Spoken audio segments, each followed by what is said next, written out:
Bismillahirrahmanirrahim. Assalamualaikum warahmatullahi wabarakatuh. Innal hamdalillah nahmaduhu wa nasta'inuhu wa nastaghfiruh wa na'udzu billahi min shururi anfusina wa min sayyiati a'malina. May yahdihillahu fala mudilla lahu wa may yudlil fala hadiya lahu. Asyhadu an la ilaha illallah wa asyhadu anna Muhammadan abduhu wa rasuluhu la nabiyya wa la rasula ba'dahu. Allahumma shalli ala Muhammad kama shallaita ala Ibrahim wa ala Ibrahim wa barik ala Muhammad wa ala Muhammad kama barakta ala Ibrahim wa ala Ibrahim innaka Hamidum Majid. Ya ayyuhallazina amanu taqullaha haqqa tuqatih wa la tamutunna illa wa antum muslimun. Alhamdulillah, puji dan syukur marilah senantiasa kita panjatkan kepada Allah Subhanahu wa taala atas limpahan nikmat, karunia dan rahmat Allah, khususnya yang nikmat yang paling utama yaitu nikmat Islam dan nikmat iman, serta pada pagi hari ini kita diberikan kesempatan serta kemauan untuk dapat hadir di musola Al-Musawwa dalam rangka kita mengkaji ilmu din kita yang insya Allah akan berguna menambah bekal kita di yaumul hisab kelak. Salawat serta salam semoga senantiasa tercurahkan kepada junjungan kita Nabi Muhammad SAW, pada keluarganya, para sahabat, tabi'in, tabi'ut tabi'in, dan kepada umatnya yang senantiasa istiqomah di dalam melaksanakan sunnah-sunnah beliau sampai dengan akhir zaman kelak. Amin ya rabbal alamin. Jamaah, Bapak Ibu yang dirahmati Allah Subhanahu wa taala, sebagaimana agenda rutin kita setiap hari Jumat, kita melaksanakan kegiatan pembinaan rohani yang kita isi dengan kajian ilmu din, ilmu agama kita, yang untuk pekan ini alhamdulillah dalam pekan kelima beliau Ustaz Arifuddin Maksum yang akan mengisi materi pada pagi hari ini. Untuk mendapatkan berkah dari Allah Subhanahu wa taala, mari kita mulai dengan melafazkan basmalah. Bismillahirrahmanirrahim. Menutup singkat waktu, langsung saja pada Ustaz kami persilakan untuk menyampaikan materi.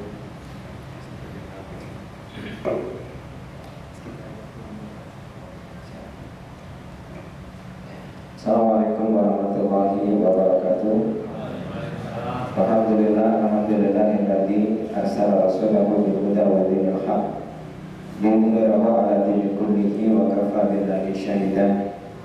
Asyhadu an la ilaha illallah wahdahu wa asyhadu anna Muhammadan abduhu wa rasuluhu la nabiyya ba'dahu. Allahumma shalli wa sallim wa barik ala Muhammad wa ala alihi wa sahbihi wa sallim tasliman katsiran. Amma ba'du, fa ya ayyuhal hadirun, usikum wa iyaya bi taqwa minul adim bil waqti la'alakum tuflihun.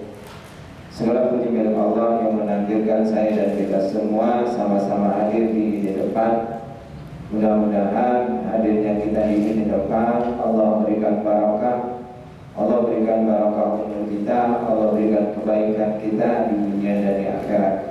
Salawat dan salam terlimpah kepada baginda kita Nabi Muhammad SAW, Nabi dan Rasul yang kita tunggu syafaatnya nanti di yaumil qiyamah. Bapak Ibu yang saya hormati, Allah Subhanahu wa taala menciptakan kita sebagai manusia itu banyak komponen, banyak sekali yang menjadi kita menjadi baik. Ada seorang ulama mengatakan bahwa hayatul insan birru, manusia hidup karena dia punya ruh. Ini kita hidup karena kita masih punya ruh. Kemudian ruh ini apakah masih hidup? Ulama tadi menyambung hayatul insan biruh wa hayatul ruh bil akli. Ruh kita, jadi kita ini satu dikasih hidup sama Allah. Kenapa ketika bangun pagi selalu kita disunahkan untuk mengucapkan alhamdulillahilladzi ahyana ba'da ma amatana wa ilaihi nusur. Segala puji milik Allah yang menghidupkan, karena nggak ada jaminan kita tidur itu paginya bangun. Banyak kan orang yang sudah tidur lupa bangun, akhirnya dianterin. Ini yang pertama, kita bisa hidup itu suatu nikmat yang luar biasa. Kedua, kita sudah hidup, artinya punya ruh. Apakah ini sudah? Bahkan ulama mengatakan bahwa orang itu akan masuk surga, kuncinya ada disebut ada hidayahnya 6. Satu, hidayatul insan, kita terlahir punya manusia, kita terlahir hidup, itu satu hidayah kita masuk surga. Insya Allah kucing nggak masuk surga. Kalau kucing masuk surga kita nggak kebagian tempatnya.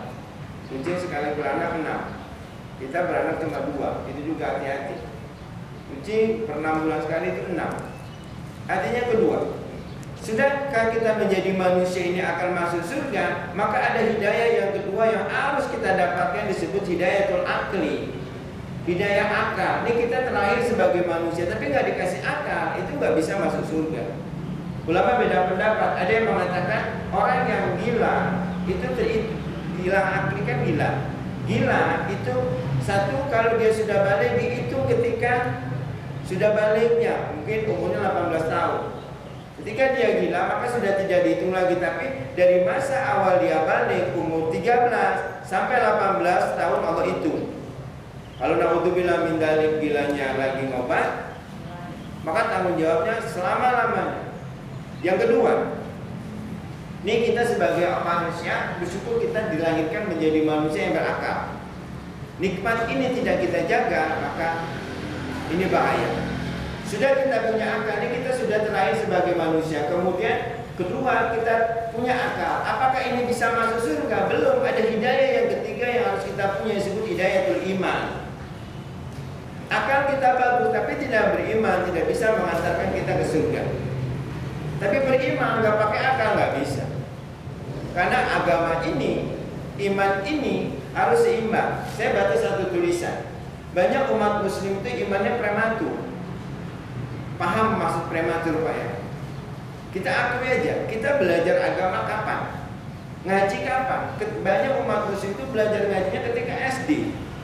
Dipaksa sama orang tuanya, begitu SMP sudah gak ngaji lagi. Sedangkan kita hidup sudah 50 tahun 12 tahun, ketika umur 12 tahun dikasih ilmu sama orang tua kita atau guru kita. Sekarang sudah 50 tahun, 40 tahun, berapa puluh tahun kita gak ngaji lagi. Dan godaan hidup ini banyak. Makanya kenapa orang banyak melakukan dosa itu ketika sudah tua? Karena imannya prematur. Keimanannya itu prematur. Maaf, kalau siapa yang banyak berzina? Yang muda atau yang tua? Yang tua. Siapa yang banyak korupsi? Yang tua. Siapa yang banyak melakukan dosa? Yang tua. Kenapa? Prematur. Keimanan itu gak seimbang antara akalnya, antara kebutuhan hidupnya, tantangan hidupnya, sama keimanannya. Makanya prematur. Contoh Bapak, kita punya anak nih, umurnya 1 hari dia lahir. Kita tahu lah gerakan anak 1 hari lahir. Begitu 1 hari, 1 bulan, tapi 6 bulan, seperti 1 bulan, berarti anak kita sakit gitu. Semestinya iman kita juga begitu. Kenapa kita kok berat menghadapi kehidupan, pada kehidupan ini gak perlu kita pusingin? Karena keimanan kita prematur. Dan ini orang sangat jarang yang paham. Dan memang gak open gitu. Padahal ini yang mau kita bawa. Nih, satu hidayatul akli, yang hidayatul ruh atau sebut hidayatul fitrah, terlahir sebagai manusia. Kemudian yang kedua harus dapat hidayatul akli, kita terlahir sebagai manusia harus punya akal. Ini sudah dapat hidayatul akli, cukup gak ide mengantarkan ke surga? Belum. Maka harus ada hidayah yang kedua, yang ketiga yang disebut hidayatul iman. Sudah kita beriman kepada Allah, bisa nggak masuk surga? Belum, maka harus ada hidayah yang tepat, disebut hidayatul ilmi. Iman kita itu akan prematur kalau kita nggak punya ilmunya. Iman kita akan sakit kalau kita nggak punya ilmunya. Contoh kemarin, mungkin bapak-bapak melihat ya, ada orang yang bisa menggandakan uang. Kok orang percaya gitu? Kalau bisa, kenapa Indonesia ini malah sulit gitu? Tinggal digandain aja uangnya. Kok dolar sama saya? Jangan rupiah, dolar gitu. Ada orang tadi, subhanallah, banyak orang yang percaya. Sampai jadi santrinya itu sebenarnya orang yang sudah naruh uang, harapan nanti digandakan gitu. Kan ini kata saya komplak gitu loh. Orang bisa gandakan uang, kita percaya. Kenapa? Keimanannya prematur. Wah, kan pakai selawat. Saya ngelihat video itu, saya kan kebetulan bergabung di Qalbun Salim, Bapak. Jadi Qalbun Salim itu teman-teman para habaib, teman-teman santri, teman-teman kiai yang ada di Jawa Timur. Kebetulan saya pernah ketemu, saya kenal sama Habib Ali. Kalau beliau seperti saudara, saya dimasukkan ke namanya Qalbun Salim. 2016 saya sudah melihat video, ada orang yang ya pakai selawat tapi nggak pakai baju gitu. Kan ada yang ngitung uang itu. Nah ternyata dari video itulah orang semakin ngejar gitu. Kenapa? Karena keimanan kita prematur gitu. Ini yang bahaya. Yang kedua, yang keempat, kita sudah beriman, iman sudah banyak di kita, sudah berilmu, kita berusaha menjadi ilmu, ngaji tiap ini. Apakah ilmu ini akan mengantarkan kita ke surga? Belum, kalau kita belum punya amal. Ya kita tahu cara sholat duha, sholat tahajud, sholat malam, tapi nggak pernah dipraktekin, belum bisa mengantarkan kita ke surga karena kita belum punya amal. Nah, kita ini sudah beramal nih, sungguh-sungguh, sudah sholat. Apakah ini bisa mengantarkan ke surga? Belum. Kita harus punya hidayatul ikhlas. Punya hidayah yang kelima, yang selanjutnya adalah hidayah ikhlas. Kalau kita runtun Bapak dari atas, satu hidayatul fitrah, kedua hidayatul akli, ketiga hidayatul iman, yang keempat hidayatul ilmi, yang kelima hidayatul amal, yang keenam hidayatul ikhlas. 6 hidayah ini belum tentu semua orang dapat. Oh, gimana kalau ikhlas aja, nggak perlu pakai ilmu, nggak bisa. Buka surat Al-Mulk ayat 2. Alladzi khalaqal mauta wal hayata liyabluwakum ayyukum ahsanu amala. Saya mudah dilihat mengatakan yang dikatakan, Allah mengatakan zat yang menciptakan hidup dan mati manusia. Liyabluwakum, uji coba buat kita. Jadi hidup ini uji coba, Bapak. Jadi kemenangan hakiki bukan sekarang. Wah, saya miskin, nggak masalah. Ini bukan hakiki. Kemiskinan hakiki kalau kita nanti di akhirat. Oh, saya kaya, ini bukan hakiki. Kita kadang-kadang kalau kaya di dunia kan capek, Pak. Bapak punya mobil bagus, pajaknya gede, dilirik lagi sama orang. Lecet dikit, masalah. Nggak dibawa mobilnya, bilang temannya, mobilnya dibungkus terus jangan anak ya. Dipakai, masalah. Di dunia begitu, tapi hakikat kemenangan kita adalah akhir. Maka Allah mengatakan dalam surat Al-Mulk ayat 2, Alladzi khalaqal mauta wal hayata liyabluwakum. Hidup mati kita ujian. Nanti kalau pengen ngelihatnya, apa itu ujian? Buka surat Al-Bayyinah ayat 5-6. Fa'amal insanu idza mabtalahu rabbuhu fa'akramahu wa na'amahu fayaqulu rabbi akrama. Dan ketika manusia diberikan ujian, akramahu wa na'amahu, diberikan kenikmatan, diberikan rezeki, wa yaqulu rabbi akrama. Dia mengatakan Rabb sudah membahagiakan aku, padahal kaya, pangkat, kedudukan itu ujian. Dan lanjut ayatnya, fa'idha qaddara alaihi rizqa wa yaqulu rabbi ahana. Ketika dia dikurangi rezekinya, diberikan penyakit, diberikan kesusahan hidup, dia mengatakan Rabb sudah menghinakan, padahal ada ibtalaan. Jadi hidup itu kita kaya ini ujian, kita miskin ujian, kita sehat ujian, kita sakit ujian, kita bisa bergerak ujian, kita tidak bisa bergerak adalah ujian. Kemudian akhirnya Allah mengatakan dalam surat Al-Mulk, ayyukum ahsanu amala. Kenapa Allah mengatakan katakan ayun? Ayun itu dalam Ibnu Nawawi mengatakan ayun kama wa udribat malam sudah wasal biha damirun in hada. Artinya ayun itu siapapun orangnya. Kata-kata ayun itu tidak mengikat mau dia kiai, mau dia ustadz, orang biasa. Kata-katanya ayun, siapapun, ayyukum, siapapun di antara kalian ahsanu amala yang terbaik melakukan amal. Nah, Fudail bin Iyad mengatakan ahsanu amala ini syaratnya dua. Satu, dia harus sesuai dengan ilmunya. Yang kedua, harus dilandasi oleh keikhlasan. Maka setiap amal itu harus dua, harus sesuai ilmunya, dilandasi keikhlasan. Kalau kita punya ilmu tapi tidak punya ikhlas, nggak bisa. Atau kita ikhlas tapi nggak punya ilmu juga nggak bisa. Ini beratnya agama, Pak. Kalau agama sholat, apakah sholat ini benar? Lihat, sesuai nggak dengan ilmunya. Kalau saya sudah punya ilmu tapi nggak ikhlas, rusak. Jadi begitu, Bapak. Sulitnya kita menjadi muslim itu begitu. Kalau biasa aja mah gampang. Cuma kalau kita berpikir lagi kehidupan, subhanallah tanggung jawabnya berat.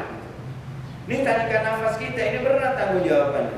Kita punya anak ini berat, kita punya istri itu berat, kita punya jabatan itu berat, kita punya uang itu berat. Kalau kita paham, maka kembali kepada kita. Jadi apa yang harus kita benahi? Yang pertama adalah satu, keilmuan yang kita dibenahi. Yang kedua sudah ilmu amal. Amal itu perlu banyak atau perlu sedikit? Banyak. Cuman la yukallifullahu nafsan illa wus'aha. Allah tidak memaksakan illa wus'aha sesuai kemampuan kita. Ini kita bukan pengusaha. Ada orang sodako. Saya kenal ada di Jogja, ada orang sodako itu gak banyak, Pak. Dia punya santri Al-Qur'annya itu 1000 orang dan dibiayai semua sama dia. Pondoknya dia bangun, bahkan dia beli rumah di daerah Dresan itu beli 7 rumah. Sekarang sedang bikin pondok satunya 200 orang. Sekarang bikin pondok tower jadi tingkat 5. Dan dia ingin seperti hotel tingkat 3, hotel bintang 3 dia bilang. Karena dia bilang saya ingin punya pondok itu seperti hotel. Dan dia target 1000 orang. Tapi kalau kita ingin ikut seperti dia agak repot. Sebab rezeki kita sedikit. Gaji kita 1,2. Karena satu gajian 2-nya udah koma. Mau ngejar seperti itu berat, cuma kita ada beda lain gitu loh.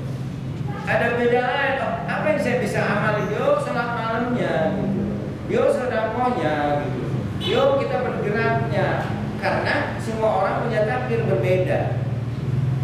Apalagi kayak Ustaz Yusuf Mansur berat, Pak. Ustaz Yusuf Mansur itu kalau dapat apa-apa, dapat rezeki 90% itu untuk sedekah, 10% untuk istrinya. Coba Bapak praktekin. Sudah putusnya gaji 2 juta, 1 juta 800 kita sedekahnya 200 kasih istrinya minggu, ikhlas punya, insya Allah istri kita diam, tapi pingsan gitu, belum kuat, gitu beda. Jadi amalan itu banyak, maka seorang ulama mengatakan begini, kenapa Allah membanyak meragamkan amalan? Karena setiap kita punya kemampuan beda. Ada orang yang selawat silakan, ada yang salat malam silakan, ada orang yang bisa cuma ta'lim silakan gitu. Ada orang misalnya ini kerja, buktikan dengan kerja kita bisa sukses, silakan. Karena kita itu punya market masing-masing, punya pasar masing-masing, punya amal masing-masing. Dan insya Allah ini mudah-mudahan kita kasih baik, Pak. Ini ngaji alhamdulillah kan banyak ini, banyak yang di luar. Nanti insya Allah yang di luar masih berdalam, kita pulang gitu.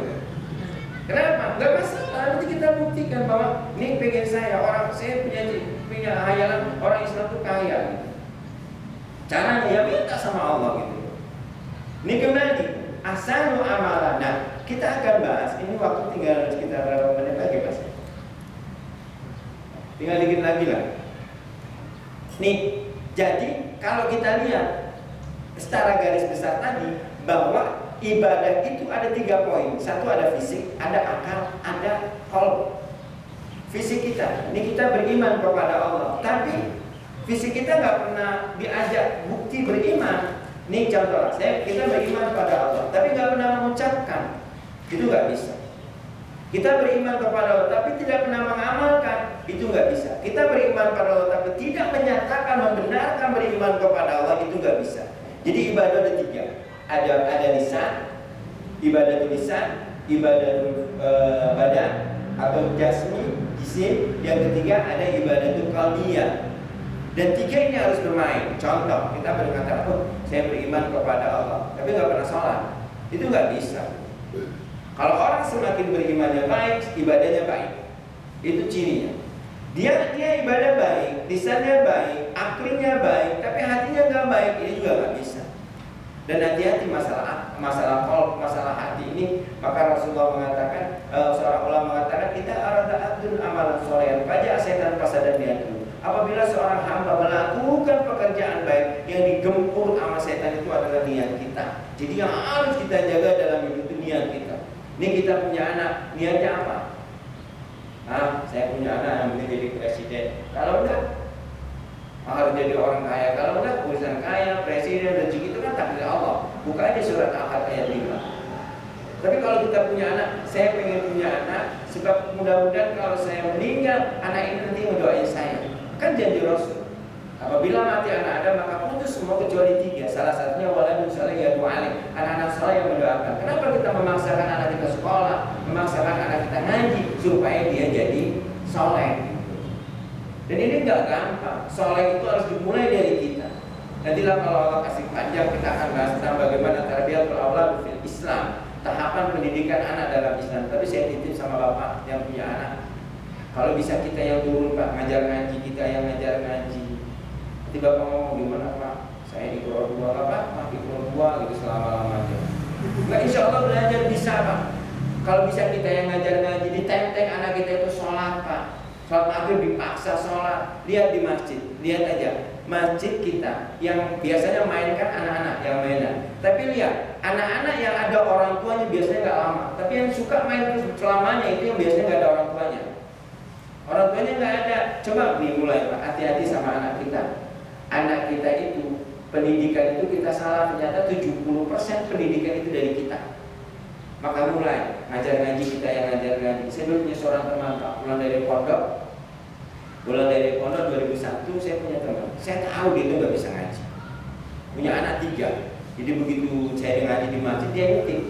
Rip, kan teman punya kan, termasuk kakak di atas saya. Rip, saya nitip anaknya 3. Saya masih bujang waktu itu. Nitip anak itu 3. Jadi caranya begini Bapak. Anaknya ngaji, anak pertama ngaji. Anak yang pertama masih ikro, anak yang kecil masih ikro 1, 2, 3 ngaji. Nanti dia pura-pura wirid di belakang di ini baca Al-Quran di masjid. Saya tahu dia itu nggak bisa ngaji. Tapi begitu anaknya datang dari ikro 1, apa? Ternyata dia merekam. Begitu anaknya ngaji ikro 5, berarti dia sudah ngaji ikro 5. Begitu Al-Quran, selesai Al-Quran, anaknya Al-Quran, baru dia ngaji sama saya. Ini bapak pintar. Kalau kita kan sudah nggak bisa ngaji selama-lamanya gitu. Jadi bodoh lama-lamanya. Ternyata cerdas ini orang. Alhamdulillah. Dia ngaji begitu Al-Quran datang ke saya. Saya bilang sampean pintar Mas. Jadi ya anaknya ngaji ikra, dia ditungguin suruh selesai ngaji sampai dia. Padahal bapaknya yang ngaji sama anak. Itu orang tua cerdas.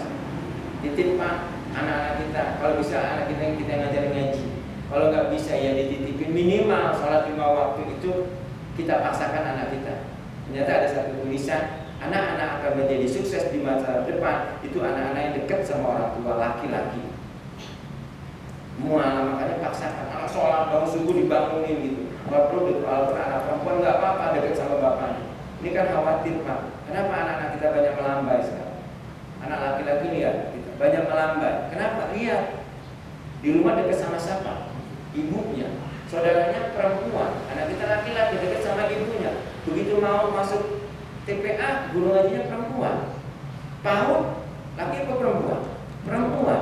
TK, laki apa perempuan dulu? Perempuan. SD, perempuan. Majalah kita melambai. Contoh, guru TK mau begini. Anak-anak, Umar itu gagah, kan perempuan. Ya pulang anak kita begini. Gitu nah. Kenapa? Makanya anak saya itu kalau saya pegang sama saya. Nggak ada istilah ngaji itu saya pengen. Kenapa? Nih makanya kita mulai belajar Bapak.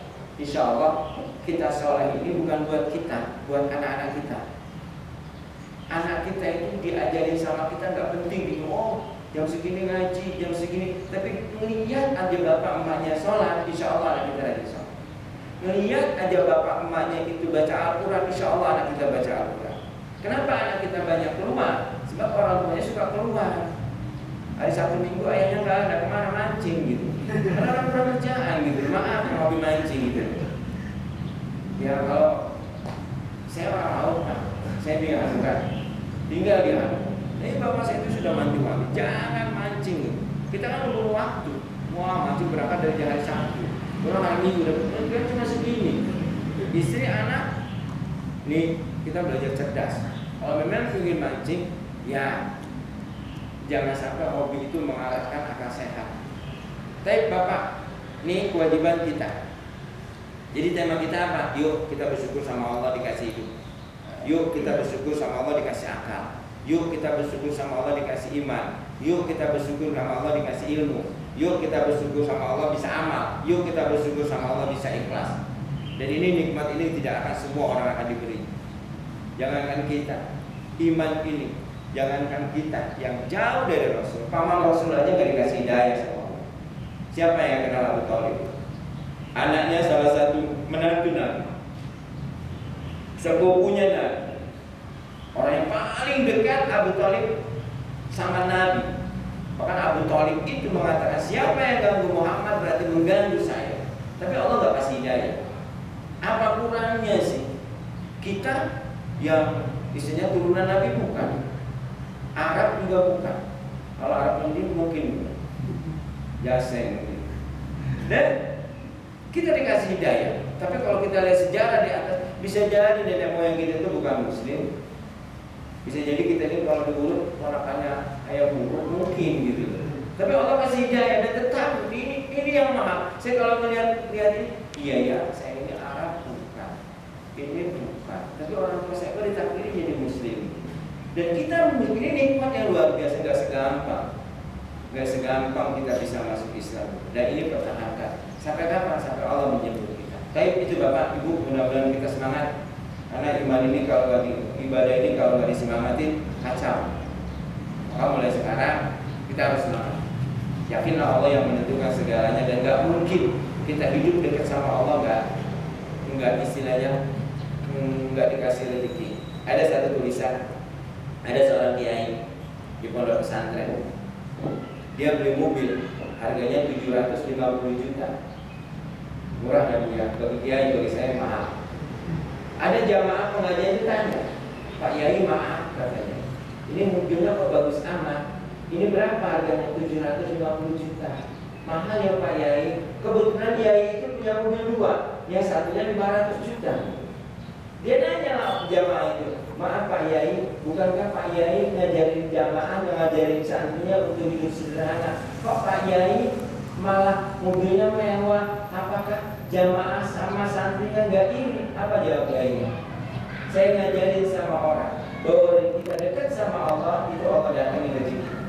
Mestinya orang tuh iri sama sholat tahajud saya. Semestinya orang tuh iri bacaan Al-Quran saya. Semestinya orang tuh iri berjuang di agama saya. Ternyata itu. Jadi kalau Bapak mau kaya silahkan. Supaya ngajarin sama orang bahwa orang yang dekat sama Allah itu rezeki itu bisa mudah. Baik Bapak Ibu, itu dari saya. Mudah-mudahan Allah memberikan barokah kepada semuanya. Dan kita doakan mudah-mudahan ini teman-teman yang lain yang masih di luar Allah kasih hidayah. Daya masuk. Sebenarnya ngaji itu bukan untuk siapa, tapi ngaji itu untuk kita, sholat untuk kita, berbuat baik untuk kita. Dan ibadah ini tidak akan menjadi baik kalau tidak sesuai dengan ilmunya. Baik, itu saya sebagai bahan diskusi. Kalau ada yang menanyakan, monggo. Alhamdulillah, jazakallah kepada Ustaz yang telah menyampaikan materinya, yaitu agar kita senantiasa bersyukur kepada Allah atas hidayah yang telah kita rasakan. Selanjutnya, bagi jamaah yang ada pertanyaan baik mengenai materi yang bisa disampaikan ataupun di luar materi, dipersilakan untuk dapat ditanyakan.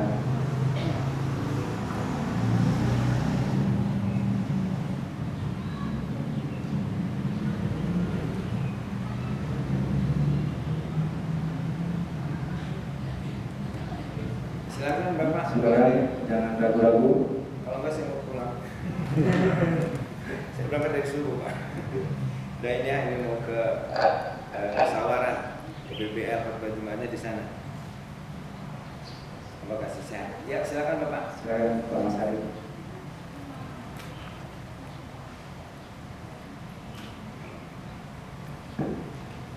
Assalamualaikum warahmatullahi wabarakatuh. Waalaikumsalam warahmatullahi wabarakatuh. Terkait dengan perbiatul aulad, Iya. saya ini punya anak usia masih belum 3 tahun, usia umur 2 tahun lebih. Iya.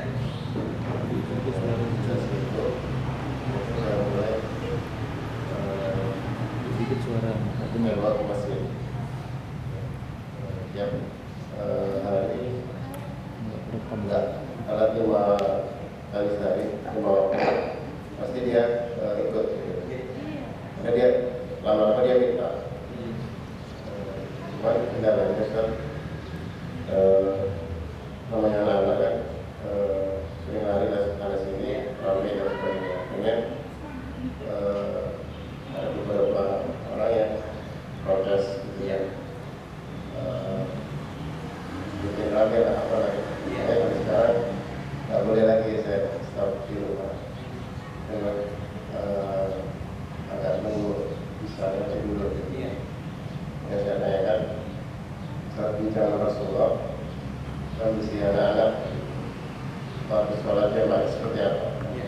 Apakah mereka dibariskan sendiri, ada yang jaga atau seperti apa? Kedua, batasan umur berapa anak-anak bisa dibawa ke masjid? Baik, begini, tahapan anak itu ada 3. Jadi ada masa ta'riful Islamiyah, takwirul Islamiyah, tanfidul Islamiyah. Satu ta'riful Islam, memperkenalkan nilai-nilai Islam. Tahapan apa? Dari 0 sampai tamis. Tamis itu apabila anak sudah BAB sendiri, istinja sendiri, makan sendiri. PAUD lah kalau sekarang kan anak lebih cerdas daripada kita. Zaman kita dulu TK, ya agak lama gitu ya. Jadi anak sekarang lebih cerdas ya, karena tamis. Tamis itu anak itu dalam fikih itu mengatakan bisa istinja sendiri, makan sendiri. PAUD itu sudah masuk. Nah, dalam tahapan itu namanya ta'riful Islamiyah, memperkenalkan nilai Islam. Setuju nggak dibawa ke masjid? Saya setuju. Wah, anak-anak berantem, wajar anak-anak berantem. Yang nggak wajar kan bapaknya yang berantem di masjid itu. Udah aja sih. Salah nggak? Kisah aja, buka aja kisah Hasan Hussein. Ketika Rasulullah sujud, kok lama sujudnya gitu? Ini Rasul loh ketika Nabi. Lama. Begitu selesai, sahabat kan aja Rasulullah ada wahyu baru. Apa jawab Rasulullah? Enggak, Hasan Hussein naik pundakku. Jadi anak Nabi juga, cucu Nabi kuda-kuda sama gitu loh. Enggak step-step kan? Anak kecil di belakang ada tulisan, anak nggak boleh bermain, anak nggak baca, nggak ngerti bacanya dulu. Masjid kotor, nggak masalah sih masjid kotor, kan ada yang nyapu. Yang nyapu juga sapu patah, kan ada sedekah. Kenapa kita nggak bisa saldo 100 juta, tapi nggak punya sapu? Nggak bakal jalan itu amal orang, nggak masalah bawa. Yang penting jangan saya aja imamnya ya. Gimana? Nggak masalah. Bawa, coba nih. Anak kita bawa, umur 2,5 tahun, paling 1 bulan dia udah bisa sholat sendiri. Malah rata-rata anak yang sudah bisa udah 3 tahun di belakang dia sendiri gitu. Nggak masalah. Kalau saya setuju bawa anak.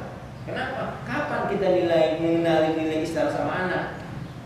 Dari pagi anak belum ini kita udah pulang jam 6.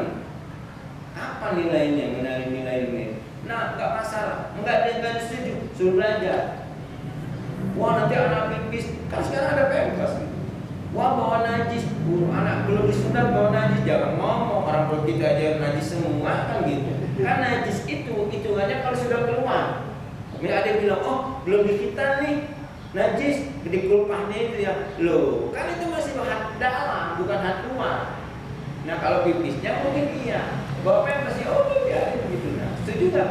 Saya setuju, karena tahapan 1 ada namanya ta'riful Islamiyah, memperkenalkan nilai-nilai Islam. Contoh, ketika punya anak kecil, kita mau makan kan kita yang doa, ibunya doa. Kenapa? Padahal yang makan kan anaknya. Itu ta'riful Islam, yang memperkenalkan nilai Islam.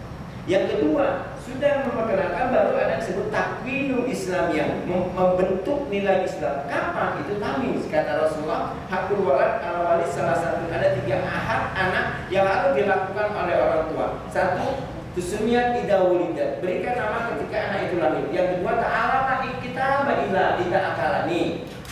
Ya, tahapan kedua, ta'alama kitaba ida akala, didik anakmu kita ida akala apabila dia sudah mulai berakal, artinya sudah mulai tamis. Kapan itu? Ya, dia mulai sekolah, mulai TK, mulai PAUD, itu mulai kita nilai. Kemudian disebut tajawaja ida balago, nikahkan kalau dia sudah punya jodoh. Artinya taklifu Islamiyah, memberikan tugas Islam kepada orang lain. Ini kayak kita. Apakah kita masih tanggung jawab orang tua? Oh, enggak. Nilai Islam itu sudah dididik oleh orang tua kita ketika kita. Sekarang kita tanggung jawab memberikan didikan ke anak. Gimana caranya? Orangnya itu yang itu nggak paham. Ya, saya yakin anak-anak kita yang kita bawa, ya nggak masalah. Saya termasuk orang yang kalau mau marah-marah. Saya punya. Jadi Ramadan kemarin, saya nganterin teman sholat maghrib. Wah, di musola di daerah di depan MM itu ada musola. Anak-anaknya banyak. Jadi saya kalau sholat itu biasanya kacamata itu saya taruh di sini tempat sujud. Wah, anak lari. Satu habis itu, selamat. Dua, ketiga, patah. Aduh, saya bilang, ini salah saya apa salah saya kenapa taruh di situ kan gitu. Mau marah-marah sama nggak apa-apa. Kemudian pernah juga sholat di daerah anak.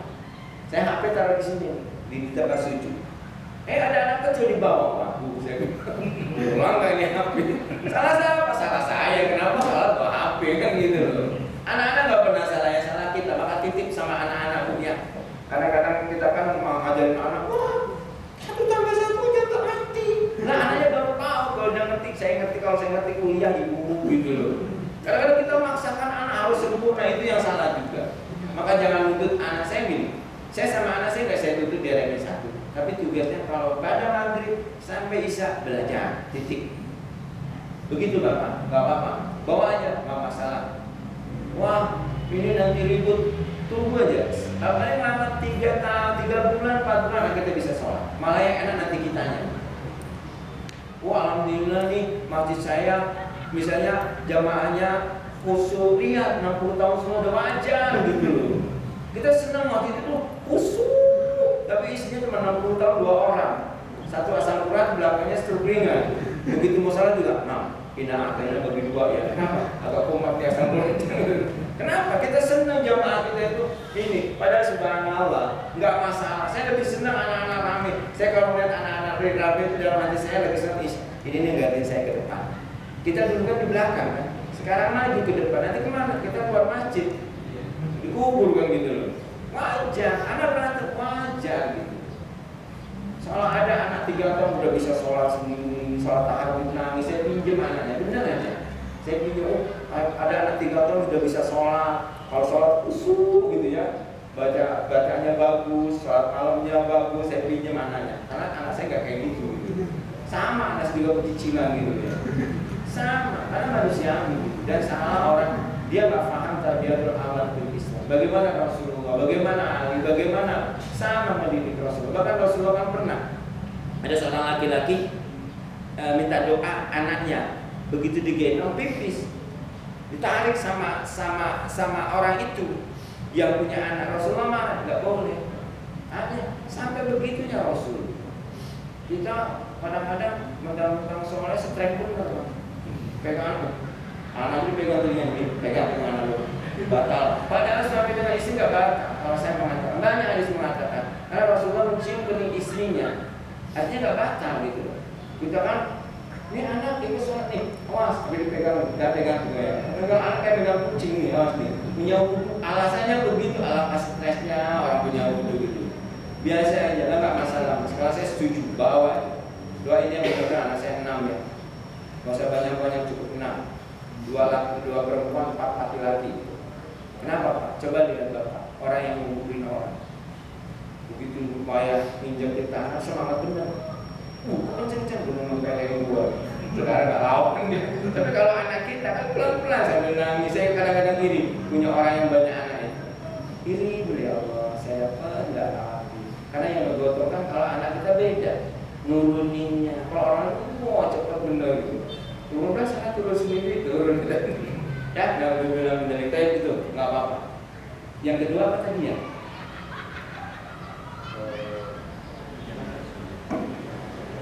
Di batasan ya, di zaman Rasulullah seperti apa anak-anaknya waktu sholat jamaah? Sama seperti ada kisah tadi zaman Ali radhiyallahu anhu ketika azan musim kuda-kudaan di atas Rasulullah sujud naik. Ya sama lah ya, nah anak-anak juga begitu. Zaman siapa juga begitu ya. Cuman gaya kita aja kadang-kadang, baru TK masukin prapau, PAUD sekolah terus keren ya. PAUD aja pulang berangkat jam 8 pulang jam 3. Ikut PAUD, ikut les, ikut akhirnya semua dimasukin. Akhirnya anak kita waktu bermainnya hilang.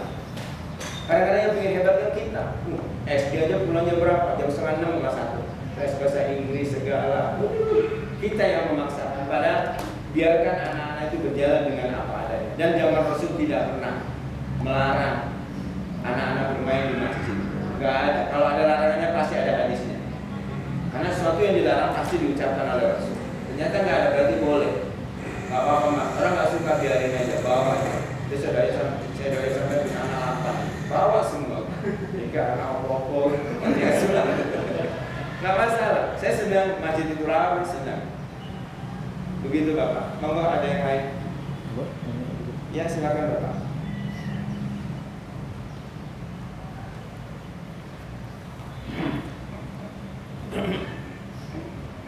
Assalamualaikum warahmatullahi wabarakatuh. Mungkin saya menanggapi pertanyaan apa yang teman tadi. Ya, saya juga ngalamin Pak. Mungkin fokus soal ini dengan banyaknya anak-anak ini juga mungkin kalau kita bukan satu masalah, tapi juga ada sisi positif dan negatif. Ya. Jadi saya sendiri mengakui Pak. Karena kenapa saya dulu waktu kecil itu senang untuk tarawih? Karena memang ibu saya mengajak saya itu tarawih dari kecil. Jadi saya merasakan nyaman di masjid tersebut. Tapi orang tua saya mengajak itu pada saat umur saya sudah tepat. Ini setelah umur 7 tahun. Kenapa tidak ada perintah dari Nabi untuk membawa anak-anak 2 tahun atau 10 tahun? Karena memang dia belum tahu apa-apa. Jadi kalau ini menurut pribadi saya Pak, jadi harusnya ada adab juga Pak. Jadi tidak, karena saya lihat ada orang tua membawa anak. Mungkin kalau ada 10 orang bawa anak-anak di sini, mungkin pengajian bubar. Karena Pak, dia tidur di sini, lompat di sana, dan orang tua ini tidak punya pengertian. Harusnya kalau kita sebagai orang tua, kita tarik anak kita di pangkuan kita, bukan dilepas gitu. Karena ini akan mengganggu konsentrasi itu. Kalau saya pribadi Pak, saya tidak untuk melarang, tapi juga kita sebagai orang tua harus lebih aware gitu. Karena waktu saya diajak orang tua ibu, saya udah ngomong, pokoknya di masjid tidak boleh ibu dia main atau bercanda. Dan kita benar-benar gitu. Dan ini tidak pernah lagi dinasihatin oleh orang tua yang mungkin sudah ngajak ke masjid, akhirnya malah kekusukan nggak ada seperti Bapak bilang. Mungkin berdiri di sini, bagaimana saya harus sujud. Kalau memang etikanya orang tua yang bawa anak harusnya lupa ke sana, di pinggir, nggak mesti di saf depan. Kalau di saf depan kemudian tiba-tiba lari Pak, kosong nih. Nah dari sisi istilahnya kesempurnaan saf juga sudah terganggu. Ini mohon masukan aja. Yang kedua yang saya tanyakan ini Pak, masalah hati tadi Pak. Bagaimana kalau kita bilang ini di ayat al-Islamnya pada saat jin itu, iblis itu bersumpah untuk kepada anak Adam ini kan dengan ribuan pasukan. Jadi Allah silahkan pasukan kamu untuk menggoda hati anak Adam. Dan ikhlaslah yang tidak bisa ini. Nah ini bagaimana Pak Ustaz? Karena kalau kita pikir hati kita ini mungkin cuma sendiri, dikumpul oleh ribuan. Nah ini maksud saya, apakah ada ajaran Nabi bagaimana untuk mempertahankan? Mungkin dengan kita berpikir, ini ada ribuan malaikat juga yang mengumpul pasukan iblis tadi. Ini mohon pencerahan seperti apa kita menata hati, apakah dengan zikir dan sebagainya untuk menanggulangi tentara iblis tadi. Mohon penjelasannya. Wassalamualaikum warahmatullahi wabarakatuh. Ya baik, saya jawab yang nomor 2 dulu Pak ya. Jadi Al-Imam Ghazali pernah menggambarkan bahwa hati kita itu seperti lapangan. Di antara lapangan ada 2 sisi. Sisi kanan itu adalah para malaikat, sisi kirinya adalah para iblis. Dan semua itu berebut bagaimana bisa memasuki lapangan itu. Kemudian yang katakan tadi, wah setan banyak, kita juga sebenarnya ada malaikat. Cuma permasalahan bagaimana lapangan itu dulu gitu. Kalau lapangan itu bersih, mungkin malaikat yang masuk. Cuma permasalahannya lapangannya itu kotor gitu. Akhirnya iblislah yang masuk. Dan memang ikhlas itu, qalbi itu sangat sulit. Maka di sini nanti insya Allah mudah-mudahan Allah kasih ini bahwa orang yang ikhlas itu ada 3 kelas sampai dikelaskan Pak. Karena memang kita kan nggak mungkin sama. Misalnya ada orang yang hafal Quran salat subuh sama kita, yang hafal kita akalnya sama qul, derajatnya sama, nggak beda. Lebih hebat yang hafal Quran gitu. Jadi orang ikhlas itu kan yang dikatakan ikhlas itu al-amalu li ajlillah, melakukan amal karena Allah Ta'ala. Artinya ini bahasanya melakukan amal karena Allah Ta'ala. Bagaimana kalau kita melakukan amal karena orang lain, itu syirku khofi, syirik kecil. Meninggalkan amal karena orang lain riyaun. Jadi kalau amal itu maju kita karena orang lain dosa, mundur karena orang lain juga dosa. Biasa kita salat duha 2 rakaat. Dan pas ada siapa gitu, tambah sama kita 4 rakaat, biasanya 2. Hilang sama kulhu juga, dan amal panjang gitu. Jadi 4, maka itu syukur khofi. Atau kita tinggalkan, oh ada bapak ini gak enak, saya salat 2, libur aja dulu. Itu ria, itu jadi amal itu nggak bisa. Oh nggak salat berjamaah, saya ngedudukin hati biar ikhlas, nggak bisa. Itu orang oplak namanya ya. Nggak jamaah, ikhlas dulu lah, nanti baru berjamaah. Nggak bisa, jamaah aja. Urusan ikhlas urusan pribadinya, kayak nyumbang dikit atau banyak, urusan ikhlas urusan pribadinya. Dulu ikhlas Pak 1000 yang udah patah itu ya. Waduh, jangan tuh ikhlas tuh nggak jalan kalau pokoknya jalan aja. Kemudian nih ulama nih sudah ikhlas. Ulama membagi orang ikhlas itu 3. Satu ada yang disebut ikhlasul mubtadiin, ikhlasul abidin, ikhlasul arifin. Ikhlasul mubtadiin orang yang sudah ikhlas tapi punya tujuan dunia. Kayak kita sholat duha, apa reda sholat duha? Allahumma iklan rizki sama irfan juga karena fil adi fa'ari. Ya Allah, saat rezeki masih jauh datang, kan bahasanya rizki. Tapi minta sama Allah boleh nggak? Boleh, tapi ikhlasnya kelas muktadiin, kelas awal. Yang kedua ada disebut ikhlasul arifin, ikhlas kelas 2. Orang yang sudah melakukan ibadah, tujuannya sudah nggak dunia, tapi dia pengen masuk surga, pengen masuk surga tapi takut neraka. Ikhlas, tapi sudah masih kelas 2. Ikhlas kelas 3 ini yang super. Orang yang sudah ikhlas, dia ibadah pada Allah, dia mengatakan mau taruh di mana aja terserah, yang penting Allah ikhlas. Mau taruh di neraka juga nggak apa-apa. Buktinya malaikat Malik taruh di neraka senyum dia. Cuma belum bisa selfie aja gitu ya. Kenapa? Jadi cuma harus tahapan. Oh iya, ikhlas dulu atau kerja dulu. Kalau kata saya kerja dulu.